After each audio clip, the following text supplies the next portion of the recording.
PRC मुझे इतने अच्छे टीचर्स मिले, इतने अच्छे sir Naveed, sir Zafar, sir Umar Qazi accounting उन्होंने पढ़ाई। और मुझे था कि केनस सर अच्छा इंस्टीट्यूट कोई है ही नहीं। मैं घर जाती थी, मैं केनस की टीचर की तारीफ़ करती रहती थी, मामा इतने अच्छे टीचर्स हैं यहाँ पे। और फिर माशाल्लाह पेपर्स भी पास होते रहे, फिर कैफ में आए और कैफ में आके और अच्छे टीचर्स मिले।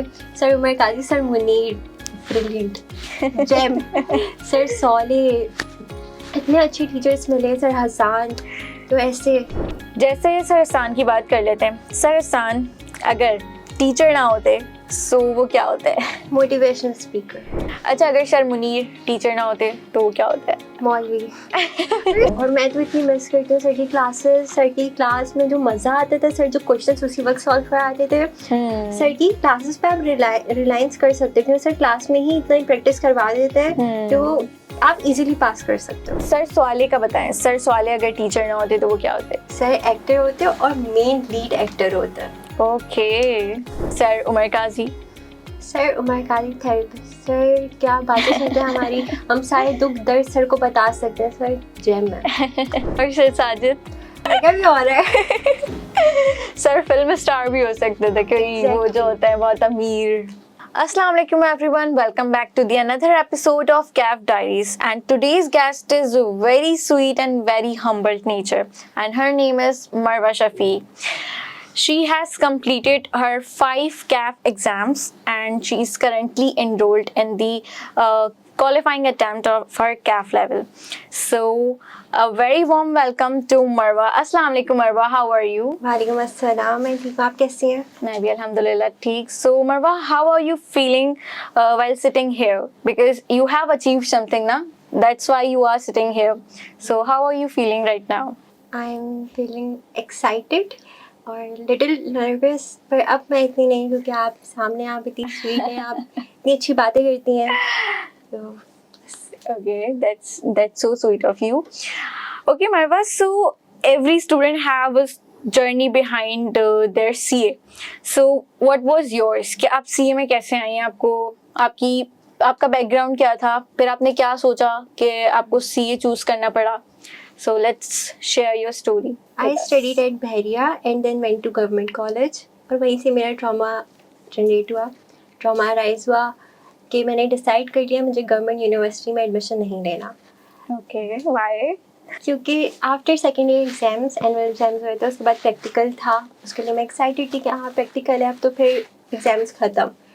फिर जब प्रैक्टिकल हुआ तो वहाँ पे टीचर थी, उनसे पहले हमने नहीं पढ़ा था, वो उसी वक्त ही थी, तो उन्होंने वो हर स्टूडेंट के साथ मिसबिहेव कर रही थी, वो बहुत अब्यूसिव वर्ड्स यूज़ कर रही थी। और जब मुझसे, मेरे पास स्केल था, मैं अपना प्रैक्टिकल परफॉर्म कर रही थी, तो वो स्केल मुझसे नीचे गिर गया एंड आई वाज लाइक, मैं पैनिक हो गया। मैंने उसको उठाया और वो मेरे पास आई और उन्होंने मुझे इतना स्कोल्ड किया, उन्होंने मुझे इतना डांटा, जैसे मैंने क्या किया ऐसा। उन्होंने इवन मुझे ये तक बोला कि लड़कियां कर्स होती हैं, लड़कियां पैदा नहीं होनी चाहिए और लड़कियों की शादी करवा देनी चाहिए, उनको पढ़ाना नहीं चाहिए। So what was she? She was not a girl? I was like, आप क्यों बोल रहे हो ऐसा? मैंने बस स्केल नीचे गिराया, वो टूटा भी नहीं है। तो उन्होंने मुझे बहुत सुनाई, इवन 15 मिनट्स 20 मिनट्स तक वो स्टेट मुझे सुनाती रही और मैं सुनती रही और रोती रही। फिर जब मेरा प्रैक्टिकल हुआ, मैं घर आई, मैंने अपने आप को रूम में लॉक किया और फिर, क्योंकि मैंने इससे पहले ऐसी वर्ड्स नहीं सुने थे। मैंने प्राइवेट स्कूल से पढ़ा था और वहाँ के टीचर्स बहुत अच्छे थे, बहुत डेडिकेटेड थे। और फिर मेरे पेरेंट्स से शेयर की ये चीज़, पर आपको पता है गवर्नमेंट कॉलेज है, वो अपने टीचर्स को रिटेन रखते हैं। फिर उसके बाद जब रिज़ल्ट आया और था कि क्या करना, मैं क्लूलेस थी उस वक्त। मुझे था कि चलो कुछ कर लेंगे, बस गवर्नमेंट कॉलेज में नहीं जाना, तो गवर्नमेंट यूनिवर्सिटी में मुझे एडमिशन नहीं लेना। पापा आए, पापा ने पूछा कि बेटा आप क्या करना है, तो पापा ने फिर अपनी ख्वाहिश इजहार की। उन्होंने बोला कि वो चाहते हैं कि उनकी फैमिली से कोई CA बने। पापा MBA किया था उन्होंने और यूनिलीवर में जॉब करते थे, तो पापा ने बोला कि आप ना CA कर लो। बोला ओके पापा। मेरे पापा से पूछा पापा प्राइवेट है? पापा ने हाँ। बोला ओके चलते हैं। फिर ओरिएंटेशन सेशन था, अभी उस वक्त तक भी मैं क्लियर नहीं थी। मैं बोला चलो ओरिएंटेशन है, देखें क्या होता है। फिर सर साजिद ने ओरिएंटेशन होस्ट की और मैं बहुत इम्प्रेस हुई कि मुझे अच्छा लगा। हाँ यहाँ की वाइब अच्छी है, यहाँ पे कुछ हो सकता है, कुछ बन जाऊँगी मैं। तो पापा ने बोला, पापा ने बहुत तारीफ़ की कि नहीं आप फाइनेंस पढ़ो, मज़ा आएगा। और इससे पहले मैंने अकाउंटिंग, मुझे कुछ भी नहीं आता था, कि मैंने कंप्यूटर साइंस से इंटर किया था। तो वो मेरे एक्साइटेड था, मैं एक्साइटेड थी, नहीं कुछ Okay. नया सीखने को मिलेगा, मज़ा आएगा। हाँ तो फिर पीआरसी स्टार्ट किया। पीआरसी मुझे इतने अच्छे टीचर्स मिले, इतने अच्छे, sir Naveed, sir Zafar, sir Umar Qazi, accounting उन्होंने पढ़ाई। और मुझे था कि ये केनस से अच्छा इंस्टीट्यूट कोई है ही नहीं। मैं घर जाती थी, मैं केनस की टीचर की तारीफ़ करती रहती, मामा इतने अच्छे टीचर्स हैं यहाँ पे। और फिर माशाल्लाह पेपर्स भी पास होते रहे। फिर कैफ में आए और कैफ में आके और अच्छे टीचर्स मिले। Sir Umar Qazi, sir Munir brilliant gem, sir Saule, इतने अच्छे टीचर्स मिले, सर हसान। तो ऐसे सीए में इंटरेस्ट हुई। अच्छा, आपने क्योंकि कंप्यूटर साइंस से आपने इंटरमीडिएट किया, सो डू यू थिंक कि वो जो आपने इंटरमीडिएट कंप्यूटर साइंस से किया वो आपको अभी आपके सीए में हेल्प आउट करता है कहीं ना कहीं? करता है, क्योंकि इंटर में हमने एक्सेल सीखा था और Okay. कोडिंग सीखी थी। अब एमएस ऑफिस में वही सेम थोड़ी थोड़ी चीज़ें, हाँ अभी उस तरीके से याद नहीं, पर रिमाइंड हो रहा होता है सबके, हाँ ये सब चीज़ें पढ़ी नहीं है, फार्मूलाज पहले से पढ़े हुए, तो एक थोड़ा एज मिला है। यानी जो स्टूडेंट ये समझते हैं कि जिन्होंने कॉमर्स से नहीं पढ़ा तो वो सीए नहीं कर सकते, जो एक मिथ बनी हुई है, तो ये आप उसको ब्रेक कर रही हैं ना, आप बता रही हैं कि आपको कंप्यूटर साइंस की आपकी फील्ड थी और आपको ये हेल्प करती है बल्कि आपकी सीए जर्नी में।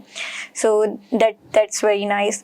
अच्छा मरवा, आपको पेंटिंग बहुत ज़्यादा पसंद है as you told me, so do you think कि जो आपकी सीए की जर्नी है उसको आप अगर किसी एक पेंटिंग में करें तो उसमें कौन सा आप कलर थीम रखेंगी? क्या आप उसको किस तरह से डिफाइन करना चाहेंगी? In terms of colors, it would be vibrant colors, and in Okay. terms of pattern, at CAF level, it reminds me of solar system. 8 planets, 8 exams, और हर एग्जाम, हर सब्जेक्ट दूसरे सब्जेक्ट से डिफरेंट है। तो that's it. बहुत great, यानी आप बहुत अच्छी माशाल्लाह से आर्टिस्ट भी हैं। सो अच्छा, अगर आप इतनी अच्छी हैं आर्ट में, तो आपने फिर आर्ट की फील्ड को आगे क्यों नहीं चूज किया? आर्ट एंड पेंटिंग वो मेरा पैशन था, बट इसको Okay. करियर और पैशन अगर कंबाइन हो जाए, वो आप बहुत ब्लेस्ड हो, बट आर्टिस्ट एज करियर नहीं कर सकते। क्योंकि मुझे भी ऐसा लगता है कि वो ना फिर आप दिल से नहीं करोगे काम, वो आप एज अ बिल्कुल। प्रेशर लेके करोगे तो मे बी वो आप उसको इतने अच्छे से परफॉर्म ना करो, और फिर वो आपका पैशन रहेगा भी नहीं, आप उससे एग्जॉस्ट हो गए कि नहीं सब लोग आगे करना बढ़ ही रहे है। हैं, हाँ, सबका ग्रोथ माइंडसेट है और हम ये क्या कर रहे हैं। ओके, अगर आपकी आउटिंग हॉबी बहुत अच्छी है, so how do you balance this, like outing in CA? Literally एक बहुत ही बहुत मुश्किल काम है, तो आप इसको कैसे मैनेज करते हैं? जैसे कि आपने कहा ये बहुत मुश्किल काम है, तो मेरे लिए I am really bad at it. अगर मुझे कहीं जाना होगा ना, तो मुझे उसका इतना स्ट्रेस हो जाएगा कि नहीं मेरे ये लेक्चर्स पेंडिंग में चले जाएंगे, बाकी स्टूडेंट्स मुझसे आगे निकल जाएंगे, तो एक ना स्ट्रेस रहता है इस चीज़ का। अच्छा, ये स्ट्रेस होना मुझे लगता है ज़रूरी भी है। अगर ये स्ट्रेस नहीं होगा ना, सो यू लूज, और समवन एल्स जो है वो विन कर जाएगा, बिल्कुल। जो आपसे ज़्यादा अच्छा इस चीज़ को समझेगा कि अभी क्या इम्पोर्टेंट है, जिसको अपनी प्रायोरिटीज़ पता है। सो सेम मेरे साथ भी मैं वैसे ही है कि बहुत बहुत कुछ छोड़ा है, बहुत कॉम्प्रोमाइज़ेस किए, अब तब जाके कैफ जो है बहुत स्मूथली क्लियर कर पाई हूँ। अच्छा, डू यू थिंक क्रिएटिव लोग सीए जर्नी में एडवांटेज हासिल करते हैं या वो हमेशा स्ट्रगल करते हैं? नहीं, मुझे लगता है उनको बेनिफिट मिलता है, क्योंकि वो बहुत इनोवेटिव आइडियाज जनरेट करते हैं और वो अपनी इनर वॉइस को ना सुनते हैं। जैसे कि आप अभी पॉडकास्ट कर रही हैं, पब्लिक स्पीकिंग करते हैं, इतनी माशाल्लाह इतनी अच्छी शायरी करते हैं आप, तो आप अपनी इनर वॉइस को सुनती हैं कि नहीं ये करना चाहिए। You have to put your ideas into actionable बिल्कुल। steps. जब तक आप उसको नहीं करोगे, so how do you define yourself to someone around you? कि आपके अंदर ये capabilities हैं, ये आपके अंदर सलाहियतें हैं जो आपको दिखानी चाहिए लोगों को। But बहुत सारे लोगों के अंदर इतने टैलेंट्स होते हैं, मैं कहती हूँ, लेकिन लोग अपने टैलेंट को दिखाने से ही डरते हैं। कॉन्फिडेंस नहीं है। हाँ, टैलेंट नहीं दिखा पाते, और कॉन्फिडेंस बहुत जरूरी है, not only in CA, in every field it is really important. Okay, so आपकी नेचर बहुत स्वीट और सॉफ्ट है, तो एग्जाम डेज में मरवा का कोई टफ मूड ऑन होता है? बिल्कुल होता है। एग्ज़ाम से 1 मंथ पहले मेरा पूरा स्केड्यूल बनता है कि मैंने इस दिन क्या करना है। हर डे मेरा डिसाइडेड होता है और मैं अपने फ्रेंड्स से बोलती हूँ बाय बाय। हमारी दोस्ती हमारा साथ यहीं तक था। तो मैं अपने फ्रेंड्स से बोलती थी तुम लोग मेरे घर नहीं आ सकते हो, अब बस हम अगर बातचीत होगी तो टेक्स्ट कर देना, वो भी नहीं करना प्लीज़, मुझे डिस्ट्रैक्ट नहीं करना। मैं आइसोलेट हो जाती हूँ, बस पढ़ाई। और मेरे ख्याल से जो लास्ट मंथ होता है वही डिसाइड कर रहा होता है कि आपने पास करने है फेल करना है। अगर आप उसको स्केड्यूल करो और उसमें आप मेहनत करो, आप डेफिनेटली पास करो। और ये लास्ट मंथ वाली प्रिपरेशन का जो डर है और जो एक स्ट्रेस है ना, वो सिर्फ सी स्टूडेंट समझ सकते हैं, कोई नहीं समझ सकता। सब पागल कहते हैं कि 1 महीने पहले कौन पढ़ता है। हम तो 2-4 दिन पहले पढ़ना शुरू होता है। अच्छा मरवा, क्योंकि आपने केएनए से माशाल्लाह से पढ़ा है, सो आई जस्ट वांना आस्क कि जिन टीचर से हमने पढ़ा उनके बारे में मैं आपसे कुछ क्वेश्चन करना चाहती हूँ। जैसे सर एहसान की बात कर लेते हैं। सर एहसान अगर टीचर ना होते सो वो क्या होता है? Motivational speaker. सर बहुत सही स्टोरी लाइन है, राइटर भी अच्छे होते हैं सर, इतनी अच्छी स्टोरी सुनाते हैं। इवन सर की क्लास में ये होता था कि सर पढ़ा रहे हैं, पर एंड में मैं वेट करती है सर की जो स्टोरी टाइम होता है ना वो सुनना है। मैं ऑनलाइन क्लासेस लूँगी तो मैं एंड में ना सुनूंगी कि एक होता है कि चलो मज़ा आता है सुनने में। कोई आपके लिए आपकी जर्नी से ही रिलेटेड बात होगी जो आपको आगे हेल्प आउट करेगी। अच्छा, अगर सर मुनीर टीचर ना होते तो वो क्या होता है? मौलवी। सर का ऑरा है, सर बॉसी ऑरा है, सर जब क्लास में आते थे और सर माशाल्लाह से इस्लामिक हमें इतनी बातें बताया करते थे, इतनी चीजें सबर के बारे में बताते थे। सर आजिज़ी के बारे में हमें क्लास में बताया करते थे, फैक्ट्स बताते थे। सर कुछ लोग बोलते हैं सर थोड़े बिटर हो जाते हैं, पर सर फैक्ट्स बताते, सर डिल्यूजन में नहीं रखते। और मैं तो इतनी मिस करती हूँ सर की क्लासेस। सर की क्लास में जो मजा आता था, सर जो क्वेश्चन उसी वक्त सॉल्व कराते थे।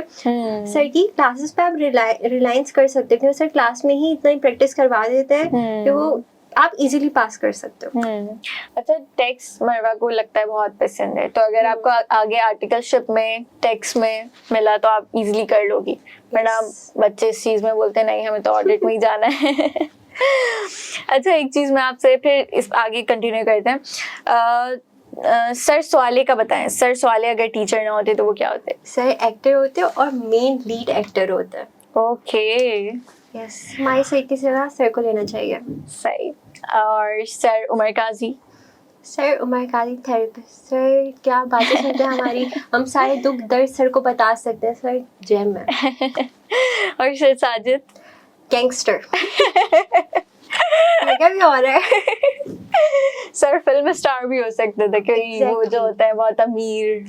Same question for you. आपके लिए सर उमर काजी क्या होते हैं?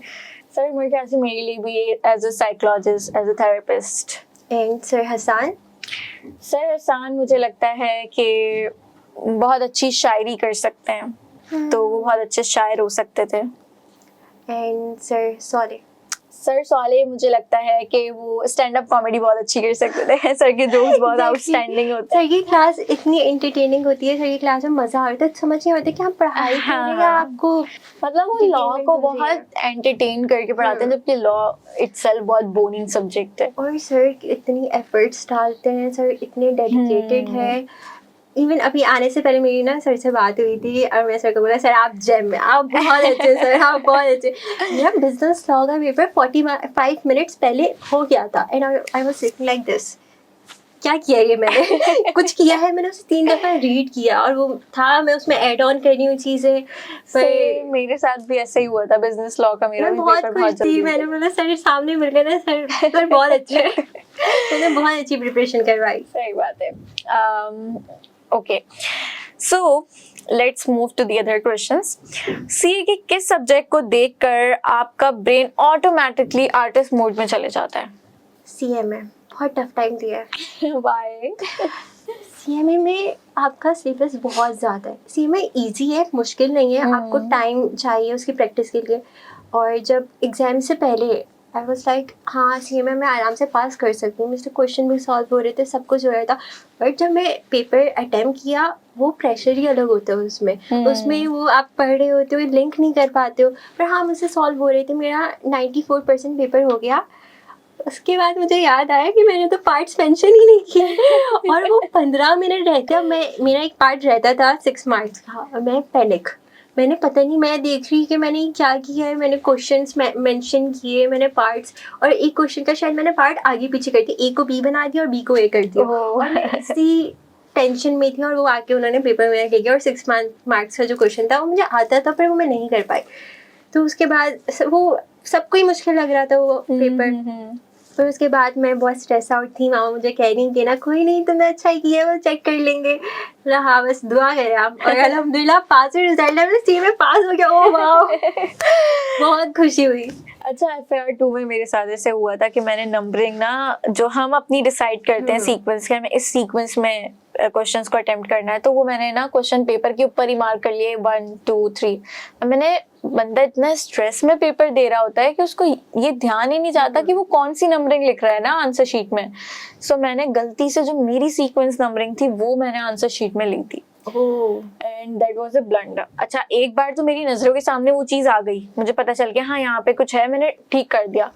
लास्ट में भी वो पैनिक मोड ऑन था, लास्ट का हमारा आधा घंटा रह गया था और एक बहुत बड़ा क्वेश्चन में कंसोलिडेशन का करने लगी थी, तो वो ही सेम मिस्टेक हो गई। मैं उसको ठीक करती, इतने में जो है ना वो इन्विजिलेटर मेरी सीट पे है मैं वहीं पे, मेरे हाथ कांप गए। मैंने बोला यार इतना अच्छा पेपर हुआ है, और उसके बाद अगर ऐसी चीज, फिर मैंने आईकैप को ईमेल किया तो आईकैप ने बोला ओके हम इसे देख लेंगे लेकिन नेक्स्ट टाइम आप ध्यान रखिएगा। उसके बाद से तो मेरी तौबा, जो मैंने अपने क्वेश्चन पेपर पे लिखा हो कि मुझे ये क्वेश्चन अटेम्प्ट करना है, फिर मैं अब क्या करती हूँ आंसर शीट के बैक पे सीक्वेंस बना लेती हूँ, उस हिसाब से क्वेश्चन अटेम्प्ट करती हूँ। तो ये ट्रिक मुझे, मतलब इसने हेल्प आउट किया कि मुझसे ब्लंडर नहीं होता पेपर्स में। बल्कि बहुत से ऐसे स्टूडेंट्स होते हैं उन्हें पता ही नहीं होता कि ना पार्ट्स मेंशन करने, वो सारे क्वेश्चन एक ही पेज पे कर देते हैं, और फिर पार्ट्स भी डिफरेंट उस पेपर पे करने तो होते हैं। उनका सुन के मुझे बहुत होता है यार, नहीं इनके साथ ना इंसाफी है, ऐसा नहीं होना चाहिए था। सही बात ये है। फ्रेंड्स हैं कुछ, उन्होंने ये किया था, इवन मैंने टेक्स्ट में ही किया था, टेक्स्ट में 4 लाइन्स का आंसर था, तो मैंने दोनों पार्ट्स एक ही पेज पे कर दिया। वो मेरी फर्स्ट अटेम्प्ट थी तो मुझे इतना पता नहीं था, पर फिर उसके बाद दूसरे क्वेश्चन से मुझे पता नहीं क्या हो रहा है, नहीं दूसरे पेजेस पे कर लेती हूँ, मेरी नोटबुक थोड़ी है तो। अच्छा, कभी कभार आईकैप कंसिडर कर भी लेता है, इतनी कोई ज्यादा इस चीज का इशू नहीं है, पार्ट्स वाला ना इतना ज्यादा नहीं है, क्योंकि जाहिर है आप प्रोफेशनल एग्जाम दे रहे हो, आप स्कूल एग्जाम नहीं दे रहे हो अपना, या कॉलेज एग्जाम नहीं दे रहे हो कि आपकी ऐसी चेकिंग होगी। जैसे मैंने आपको बताया ना, मैंने ईमेल की तो आईकैप ने उसको कंसिडर किया, क्योंकि जाहिर इंसान से ये चीज हो जाती है। अच्छा, कोई एक ऐसा चैप्टर बताएं जिसने आपके कॉन्फिडेंस को कभी ब्रेक किया और कभी बिल्ड किया। IAS 12 deferred taxation. क्यों? क्योंकि उसमें मुझसे बहुत मिस्टेक होती थी कि उसमें ना मेरे साथ ये होता था एग्जैक्टली, मैं इतनी मिस्टेक, बच्चों वाली मिस्टेक करती थी मैं उसमें, और मैं उसके बाद जब चेक करती थी ना अपना आंसर, मैं यार मैंने क्या किया है, क्या कर रही हूँ मैं, मेरा पेपर पास होगा, मैं अपने आप को ही डांटने लग जाती थी। पर खैर वो एंड में प्रैक्टिस की तो अच्छा स्मूथ हो गया था। अच्छा, किसी टीचर का एक डायलॉग जो आप कभी भूल नहीं पाई, अच्छा या सर उमर कासी सर उमर कासी ने PRC में बोला था कि अकाउंटिंग जब पढ़ाते थे, सर ने बोला कि जो लोग पेपर पास करते हैं ना फर्स्ट अटेम्प्ट में, वो कोई एलियन नहीं होते, उनके सर पे सिंह नहीं लगे हुए होते, वो आप लोग की तरह इंसान है, तो आप भी पास कर सकते हैं। और ये चीज़ मुझे इतनी हिट की थी ना, मेरा सर तो सही कह रहे हैं, ये तो इंसान ही है, तो हम क्यों नहीं कर सकते। सही बात है। उस चीज़ को नोट कर लिया था, और सर ने जो जो टिप्स दी थी कि आपने इडली सॉल्व करना है बैठ के, आपने ड्यूरेशन सेट करना है, तो सारी चीज़ें फॉलो की और पेपर पास भी हुआ। अच्छा, अगर CE के पेपर्स कार्टून कैरेक्टर्स होते तो फिर आप ये सारे सब्जेक्ट्स को कौन से कार्टून कैरेक्टर्स देती? FAR 1 को मैं Iron Man, because difficult to beat, और टेक्स आइस पे क्यूट सिंपल सा, आप रीजनेबल प्रैक्टिस करो आप इजीली उसे पास कर सकते हो। And same goes for B law and C law, मतलब सही है। और ऑडिट थॉर मुश्किल है। और कौन सा सब्जेक्ट रह गया? Costing same iron man. Costing भी टफ टाइम लेता है। कोई इजी सब्जेक्ट नहीं लगा आपको? B लॉ और टेक्स्ट, में B लॉ और टेक्स्ट बहुत इजी लगा। B लॉ एंड टेक्स्ट, हाँ इजी। अच्छा, ऑडिट अभी आप पढ़ रही हो तो उसमें आपको कोई डिफिकल्टी फेस हो रही है? ऑडिट में ऐसा सच नहीं, जो मैंने पढ़ी वो बहुत अच्छा पढ़ा रहे हैं। Okay, that's great. अच्छा, एग्जाम डे वाली मरवा वर्सेस नॉर्मल डे वाली मरवा, रूटीन, आउटफिट, मोड, क्या मेजर फर्क होता है? एग्जाम डेज वाली मरवा बिल्कुल एक मोंजुलिका की तरह होती है, मेसी हेयर्स, उसकी लाइफ बिल्कुल अपनी बुक्स के अराउंड रिवॉल्व कर रही होती है, बस ऐसे ही होता है। ओके। अच्छा, कभी ऐसा मोमेंट आया कि आपने सोचा हो कि यार मतलब सीए कैसी फील्ड है, मैं कैसी ड्राई फील्ड में आ गई हूँ, या तो ज़्यादा ना आप कुछ कर सकते हो, जैसे यूनिवर्सिटी लाइफ में होता है कि उनकी तो एक अलग ही चिल लाइफ गुजर रही होती है, सिर्फ एग्जाम वाला उनका थोड़ा सा एक होता है जिसमें उन्हें पढ़ना होता है, उसके अलावा घूमो फिरो ऐश करो, ऐश वाली जिंदगी गुजरी। और हम जो है दिन रात मेहनत, पढ़ाई पढ़ाई पढ़ाई। हमारे फ्रेंड्स भी बनते हैं तो लिमिटेड बनते हैं, उनके साथ भी हम लिमिटेड टाइम स्पेंड कर पाते हैं, हम अपने फैमिली के साथ भी लिमिटेड टाइम स्पेंड कर पाते हैं क्योंकि हम अपना सारा टाइम सीए को दे रहे होते हैं। तो ये सब देखते हुए कभी आपको ऐसा फील हुआ कि यार मैंने कहीं गलती तो नहीं कर दी इस फील्ड को चूज करके, मैं कहीं इसकी वजह से अपने बाकी चीजों को कॉम्प्रोमाइज तो नहीं कर रही? नहीं, कभी मुझे ऐसा नहीं लगा कि मुझे सीए को छोड़ देना चाहिए, अब मैंने कुछ गलत किया, क्योंकि वही बात, जो क्रिएटिव लोग होते हैं ना वो कहीं ना कहीं अपना एस्केप पॉइंट निकाल लेते हैं, उनको एज मिल रहा होता है कि जैसे मुझे आउटिंग का शौक है तो मैं टाइम निकालती हूँ कि एक दिन मैंने 2 दिन जितना पढ़ लिया और फिर अगले दिन मैं आउटिंग पे अपने फ्रेंड्स के साथ चली गई। जैसे आपका भी है, आपने भी मतलब सीए में आके आप पब्लिक स्पीकिंग कर रही हो, पॉडकास्ट कर रही हो, शायरी करती हो, तो एक हम लोग मतलब ड्राई नहीं है, हम लाइवली है, हो जाता है। आपको खुद से अपने कंफर्ट जोन से निकल के एक स्टेप आपको फॉरवर्ड चलना पड़ेगा जिसमें आप अपने कोई हॉबीज, अपनी एक्टिविटीज को आप करो, वो आपको नर्चर करेंगी, आपके ब्रेन पावर को बूस्ट करेंगी। लाइक मुझसे बहुत सारे लोग लिंक्डइन पे क्वेश्चन कर रहे थे, अभी परसों तरसों की बात है, that how do you manage this ना, कि पॉडकास्ट एंड ऑल, मतलब हम तो कुछ करने का सोच भी नहीं सकते।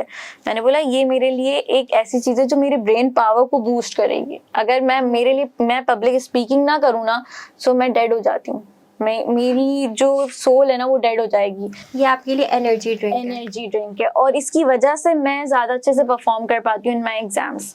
सो मैंने उनको यही आंसर किया। सो वो काफ़ी मेरी बात से मोटिवेट हुए, फिर उन्हें हुआ कि नहीं हमें भी कुछ करना चाहिए। अच्छा, लोग सीए स्टूडेंट्स के बारे में सबसे बड़ी मिसकॉन्सेप्शन क्या रखते हैं? वी लिव मोनोक्रोम लाइफ, उन्हें लगता है हम बहुत बोरिंग है, हमारी लाइफ में कुछ भी नहीं है, हमसे आके बात करोगे तो हम फाइनेंस, टैक्सेशन, ऑडिट के बारे में बात करेंगे। नहीं, ऐसा नहीं है, हमें भी जिंदगी है कुछ। सही बात है। और जाहिर है जिन्होंने सीए चूज किया है वो कुछ तो डिफरेंट सोच रखते थे जो वो सीए को चूज कर रहे हैं, कुछ तो उनमें ये क्रिएटिविटी थी। और बहुत सारे ऐसे लोग हैं जो सीए में रहते हुए जो अपने आगे बिजनेस करते हैं, तो उनका जो बिजनेस माइंड होता है वो सीए में आने के बाद ही और नर्चर होता है। बिल्कुल। तो सीए आपको और आगे बढ़ाता है। तो पता नहीं लोग ऐसा मिसकॉन्सेप्शन क्यों रखते हैं। अच्छा, क्या पेंटिंग ने आपको सीए स्ट्रेस हैंडल करने में हेल्प की? किस तरह की? Yes, post exam stress. एक हम वाहिद ऐसे स्टूडेंट्स हैं जो एग्जाम देने के बाद भी इतने स्ट्रेस में होते हैं कि अब क्या होगा, रिजल्ट आगे, हमने न्यू सब्जेक्ट्स उठा लिए होते हैं कि अगर कोई रह गया तो फिर आप ये वाले जो एग्जाम्स हैं तो ये वाले सब्जेक्ट्स को आपको ड्रॉप करना पड़ेगा, तो इसका भी एक स्ट्रेस होता है। तो हाँ, उस टाइम उस ड्यूरेशन में ऐसा भी नहीं कि हम फिर उस वक्त भी पढ़ रहे हो, तो पेंटिंग या फिर क्रिकेट, जो बहुत पसंद है क्रिकेट खेलना, बैडमिंटन, तो ये मेरा एस्केप होता है। ओके। अच्छा, आपको पब्लिक स्पीकिंग में कभी आपको डर लगा या हुआ कि यार मुझसे नहीं होगा, फिर आपने उस चीज को कैसे अपना ओवरकम किया और कैसे उस चीज को इम्प्रूव किया? मुझे इतना डर लगता था, मुझे नहीं पता मैं अभी यहाँ पे कैसे आ गई। मुझे पीपी ने बहुत सपोर्ट दिया, पीपी की क्लासेस, प्रेजेंटेशन उसमें आप होती थी, बहुत सुकून था हमारे लिए। बहुत ब्रिलियंट है आप, हर चीज़ में गोट स्टूडेंट और बस एक वो भी था, कॉलेज वाला ट्रॉमा ही था कि कॉन्फिडेंस सारा चला गया था, इतनी बातें सुना दी थी उन्होंने। फिर उसके बाद जब सीए में आई तो काफ़ी हील हुई। और पीपी में पीपी की क्लास तो मेरे लिए बेस्ट क्लास होती थी। Sir Sajid silent sir Sajid के जोक्स, और फिर वो पीपी में ना मतलब आपको थोड़ा सा फील होता था कि यार मतलब सीए की पढ़ाई के अलावा भी लाइफ में और कुछ है, थोड़ा गपशप करने का मौका मिलता था, अपने थॉट शेयर करने का मौका मिलता था. So one of the amazing class. It's like stand up comedy. हाँ ऐसा ही है. और फिर लोग अपने आके जो थॉट शेयर करते थे, फिर कुछ लोग कुछ फनी बात कर देते थे, उस पर भी हंसी आ जाती थी. अच्छा, आपके साथ कोई एम्बैरेसिंग सीए मोमेंट हुआ जो अब फनी लगता है? हुआ था जब मेरी फर्स्ट अटेम्प्ट थी ना कैफ की. तो मैंने ना रजिस्ट्रेशन करवाने, मुझे डेट्स का पता नहीं चलता, मैं ऑनलाइन स्टूडेंट हूँ. मैं आती थी इंस्टीट्यूट पर 2-3 दिन बाद ऐसे. तो अब मैं रजिस्ट्रेशन नहीं करवाई. मुझे अरीना ने बताया कि ये डेट्स हैं और ना लास्ट डेट ऐसे है. मैं पैनिक, मैं बोला अब मैं अटेम्प्ट दे ही नहीं पाऊंगी, मेरी रजिस्ट्रेशन नहीं हुई है, एग्जाम फीस नहीं हुई. मैं इतना रोई. अब मुझे सब पता नहीं था लेट फीस भी जाती है. तो इसमें से किसी ने मुझे बताया नहीं. और जो मेरे सीनियर्स थे उन्होंने मुझे इतना, एक तो उन्होंने मुझे पहले बोला था कि कैफ के पेपर फर्स्ट टाइम पास ही नहीं होता. एक बहुत गलत मुझे गाइडलाइन मिली थी वहाँ से. और फिर जब मैंने उनसे पूछा, उन्होंने बोला कि पहले उन्होंने बोला कि नहीं अब क्या कुछ नहीं हो सकता. वो क्या लोग होगा, बोलते हैं जिनके खुद के पास नहीं होता है. ऐसा है. तो फिर वो हो गया. तो उसी लास्ट डेट थी, उसी दिन मेरा, और मेरी लेट फीस भी नहीं गई. तो उसी दिन मैंने वो फीस सबमिट करवा ली. फिर मैं बाद में इतना हंस रही कि यार लेट फीस भी तो करवा सकती, उसमें इतनी रोने वाली क्या बात थी. असल में हम जो गर्ल्स होती हैं खासतौर पे, हमें होता है हर चीज टाइमली हो जाए, प्रॉपरली हो जाए, और कोई भी चीज जरा सी भी लेट ना हो. तो इसलिए हम बहुत एंशियस रहते हैं इन चीजों को लेके. अच्छा, आप सीए जर्नी के किस स्टेज का सबसे ज्यादा वेट कर रही हैं? आपकी कैफ कंप्लीशन का, आर्टिकलशिप का, या CA final preparation? Articleship. Most difficult phase ever. Okay, so उसमें आपको क्या एक्सपेक्टेशंस हैं हमारी बेस्ट बिग 4 फर्म्स से? एक्सपेक्टेशन है कि शायद वो ले ले मुझे. ओके. Hoping for best. अच्छा, डू यू थिंक आपकी क्रिएटिविटी फ्यूचर प्रोफेशनल करियर में एडवांटेज देगी आपको, जो आपकी पेंटिंग वगैरह है? होपफुली हो सकता है वहाँ पे कोई आर्ट एक्सप्रेशन हो जाए. अच्छा, अगर आप अपने फ्यूचर 5 years लेटर वर्जन को पेंट करें, वो कैसा दिखता है? सो अगर मैं आपको कहूँ कि आप वो मुझे ड्रॉ करके दिखाते हैं, पहले मैंने सोचा था मैं आपसे आपकी जो सीए जर्नी अभी चल रही है उसको ड्रॉ करवाऊंगी, but now I'm thinking that after 5 years what you want your life would be look like. So please draw something. Okay, so I'm giving you 2 minutes. You have just 2 minutes to draw something. So let's wait, audience. What she is drawing? Something creative, obviously. मेरी painting अच्छी है पर मेरी sketching अच्छी नहीं है. कोई बात नहीं मेरे पास. और मेन थिंग होती है कि आप इतने कम टाइम में प्रेशर को हैंडल करते हुए एक कैमरे के सामने बैठे हुए जब ड्रॉ करो, वो एक अलग ही मजा होता है. Let's see what she is drawing. Pressure handling तो बहुत अच्छे से सिखा दी है. Something creative we are doing in this episode and it is interesting. Okay, 1 minute left.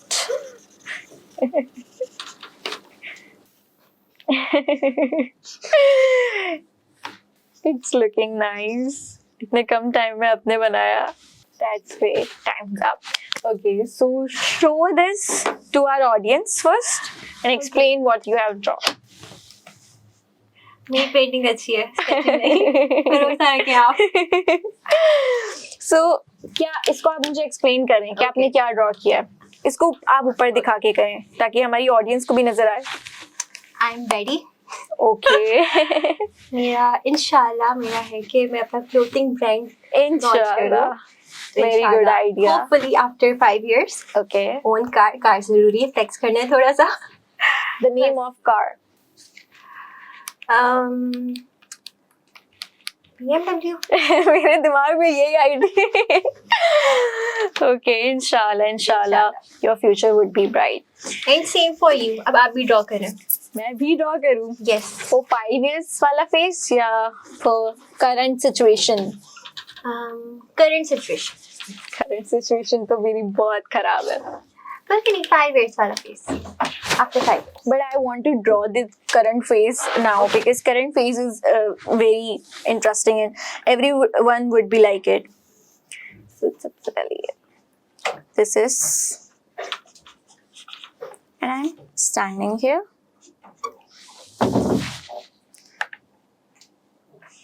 This is basically PRC. Okay. The waves come on, slow waves. And I'm standing here. This is my, this is slow waves. And this is my calf. And, and this is induction phase, which is traumatizing me right now. Induction seems like tsunami. Large waves. ये मैं डूब गई. नहीं नहीं, no, इंशाल्लाह बहुत अच्छा होगा. Guys, this is my painting, not painting, my drawing. This is sand and ये PRC level तो बहुत smooth और बहुत smooth है. मैं चलती भी आ रही हूँ. उसके बाद slow waves जो बहुत calm होती हैं, बहुत आपको अच्छा feel करा रही होती है. Smoothly कैफ भी निकल गया. कैफ निकल के खुशी खुशी से आगे बढ़ी रही थी, कदम उठा ही रही थी जब इंडक्शन फेज स्टार्ट हुआ and these waves comes on and मैं जो है डूब गई. I drawn up. So this is about my current phase. So बहुत मजा आया इसमें. थैंक यू मरवा कि आपने मुझे भी मौका दिया कि मैं ड्रॉ करूं. अच्छा, एक लाइन में अगर आप बताएं कि सी ने आपको सबसे इम्पोर्टेंट क्या लेसन सिखाया अब तक? सबसे इम्पोर्टेंट लेसन, जितना बड़ा काम उतनी छोटी नाकामियाँ. बहुत अच्छी बात की आपने. अच्छा, आप मुझे कोई ऐसी एग्जांपल दें कि अगर आप सीए में ना आती तो फिर आप कौन सी फील्ड में जाती और क्यों जाती अगर सीए को चूज ना करती आप? अगर मैं सीए में ना आती तो मैं फैशन डिजाइनिंग में जाती. आपके क्लोथिंग ब्रांड वाले आइडिया से मुझे लग ही रहा था. और वैसे भी आपका क्योंकि आर्टिस्टिक माइंड है तो आर्टिस्ट जो होते हैं उनको तो वैसे ही फैशन डिजाइनिंग और ये सारी चीजें बहुत पसंद होती हैं. सो माशाल्लाह से आप वैसे ही बहुत क्रिएटिव लग रही हैं मुझे. अच्छा, सीए फ्रेंड्स आपको किस नाम से टीज करते हैं? नाम से tease? It's funny but out of love. Alina calls me rasmalai. Rasmalai बहुत स्वीट और सॉफ्ट. मुझे बहुत पसंद है, टू बी वेरी ऑनेस्ट. अच्छा, अगर आपकी सीए जर्नी का नाम एक ड्रामा होता तो उसका टाइटल क्या होता? Alice in the borderland. Okay, so I guess we have done with the question answer sessions. I just want to play one more game with you. So if you are comfortable with this, so that the game name is Bluff. Oh. So we are going to play the Bluff, and you know the rules, I guess. We have to lie in this. So if you want to distribute cards, you can. And after this, we will conclude. How much card you have distributed? इसमें पूरा नहीं distribute करते हैं. नहीं, I guess just 4 to 5 आपने distribute करने होते हैं. 6. आपके पास कितना है? 4, 5 ज़्यादा हो गए. 1. Okay. Okay, so we are playing cards in this podcast for the very first time, guys. It is very interesting, and I have one more extra card, so I should. Okay. So, first your turn. 2 times 2. 2 times 2. Okay. Sorry. So, 2 times 2. 2 times 2. Okay. 1 times 2. Oh. Pass. Okay. 1 times 2. 2 times 2. Pass. I guess you can put because we have to lie in this game. But मेरे ख्याल से इस game में ना हमें extra cards नहीं उठाने होते हैं. नहीं, we have to put, but we have to lie. But हमें चेक करवाना होता है. चेक करवा के गलत कार्ड्स आ गए तो सामने वाला बंदा हार जाता है. Okay. Sure. So, so it was 8 guys, and the whole cards are now for Marwa. मतलब मैं हार गई, and Marwa is today's winner. So congratulations, Marwa. And by ending this game, thank you so much, Marwa. You're You are welcome. really sweet and Same humble. goes for you. आपके साथ podcast करके सच में बहुत मजा आया. बहुत ही sweet podcast रही है. इसमें हमने गेम्स भी किए, थोड़ी एक्टिविटीज भी की, थोड़ा सा डिफरेंट हो गया. और आप माशाल्लाह यहाँ टाइम निकाल के आई, आपका स्केड्यूल बना हुआ होगा आपकी पढ़ाई का. So again thank you very much to coming for this podcast. Thank you for inviting me. Okay, so thank you so much, audience, for watching the full episode, and please stay with us for the next episode, जो इंशाल्लाह जल्द आएगा और एक और बहुत ही inspiring guest के साथ आएगा. और मत भूलिए देखना Kaif diaries, and please do not forget to like, comment, share and subscribe. अल्लाह हाफिज.